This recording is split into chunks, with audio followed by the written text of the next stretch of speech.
Takziah artinya menghibur. Menghibur dengan ucapan sing sabar, bapak dan ibu sudah selesai tugasnya, kamu mesti kuat, kamu mesti bangkit, kamu mesti melanjutkan perjuangan orang tua kamu.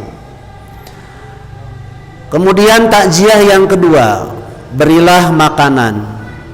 Berilah makanan, pakaian atau uang yang menjadi kebutuhan daripada keluarga si jenazah itu, meskipun keluarga jenazah itu umpamanya dalam keadaan kaya raya. Sekali lagi, kalau ada orang kaya meninggal, kewajiban kita adalah bertakziah, menghibur dengan ucapan atau meringankan, membantu biaya pengurusan dan sebagainya. Timbul pertanyaan, bolehkah kita ngasih, memberikan uang, memberikan upah kepada penggali kubur? Jawabannya adalah boleh. Sebab itu adalah jasa. Kedua, dengan catatan tidak memaksakan, dan kewajiban kita sebagai keluarga dan tetangga, kalau bisa bantulah untuk meringankan biaya tersebut. Misal bapak istrinya meninggal, kebetulan tidak punya uang untuk beli kuburan, untuk menggali kuburan, untuk menyewa ambulan. Ketika kita tahu bapak ini meninggal, kitalah yang harus membantunya. Yospa ambulanati abdi, kata bapak ini, biar bapak yang menggali kuburnya, biar bapak yang membayar tukang galinya, dan sebagainya. Itulah caranya kalau kita bertakziah kepada orang yang meninggal. Kalau punya hutang, ini yang sangat sulit. Kalau punya hutang, kita bantu untuk melunasinya. Rasulullah Shallallahu Alaihi Wasallam sampai mengatakan, sayalah yang akan menanggung hutang orang ini. Itulah pemimpin yang luar biasa. Makanya mohon maaf, dakwah kita ini terlalu banyak teori di mimbar, di tulisan, banyak yang tidak kita ketahui. Tetangga-tetangga kita betul-betul yang mereka hidup dalam kekurangan, mereka butuh bantuan kita, hutangnya dan sebagainya. Sekali lagi, apa yang saya sampaikan tadi sebagai curhatan dan pengalaman, mudah-mudahan menjadi pelajaran bagi kita semua, dan mudah-mudahan mereka diberi hidayah bagaimana cara menghadapi orang yang terkena musibah.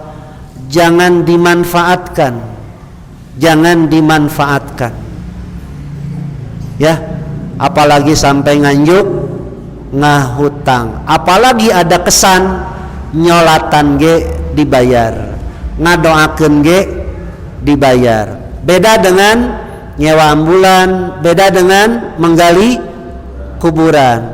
Pertanyaannya, umpamanya nih, saya pernah mengurus jenazah orang lain, dari mulai memandikan, mengkafani, menyalati, sampai menguburkan.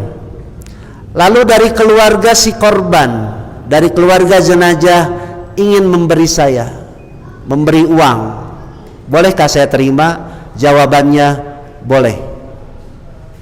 Tetapi bukan tujuan. Apalagi ada kesan kalau isi amplopnya itu hanya ceban ke bawah, maka tidak akan ada orang yang mau menyalatinya. Itu terbukti kemarin, Pak. Ketika bapak saya meninggal, saya yang menyalati, kakak saya, bibi saya, sepupu, adik saya. Mereka hanya nongkrong, mereka hanya melihat. Padahal mereka termasuk orang yang suka gotong royong. Beruntunglah ketika saya memutuskan sudah saya bawa ke Soreang, lalu di sana sudah banyak jamaah yang akan menyalatkannya, mendoakan sampai menguburkannya. Ganjarannya kalau kita menjenguk orang yang kematian, menyalati, mengurus sampai menguburkan, ganjarannya adalah 2 kirot. 2 kirot itu sebesar gunung Uhud. 1 kirot itu sebesar gunung Uhud, berarti gede pahala. Nah, Agi pernah memandikan jenazah? Kudu bisa. Bisi Pak Agus maot engke penting. Tapi saya pun berhusnudon kepada anak dari keluarga yang meninggal itu, apabila tidak ada yang kuat memandikan, bukan karena tidak mau, tetapi karena mereka tidak kuat. Tetapi yang paling aneh, banyak orang yang melayat jenazah, tetapi tidak ada seorang pun yang menyalatinya. Mereka hanya nonton. Berbahagialah ketika ada orang yang meninggal, banyak yang menjenguk, bukan sekedar menjenguk, mendoakan, menyalati, apalagi sampai menguburkan. Ganjarannya 2 kirot. 1 kirot sama dengan sebesar gunung Uhud. Apabila tidak sempat kita menjenguk, apalagi tidak sempat menyalatinya, tidak sempat juga menguburkannya, doakanlah. Bagaimana doanya? Boleh kita mengutip doa dari salat jenazah, Allahumma gfirlahu warhamhu, dan seterusnya. Tong panjang-panjang teuing da teu apa, kecuali kopas di grup. Bari jeung teu apa, Allahumma gfirlahu warhamhu wa'fihi wa'fu anhu wa akrim nuzulahu. Saya lebih senang apabila itu tidak ditulis di grup, ya, dengan panjang lebar. Singkat saja, singkat.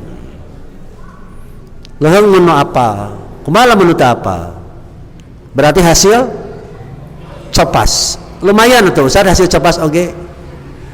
Dan sebaik-baiknya doa adalah doa yang dipanjatkan sementara yang didoakannya tidak tahu. Itu yang paling baik. Nanti siapa yang mengaminkan? Para malaikat.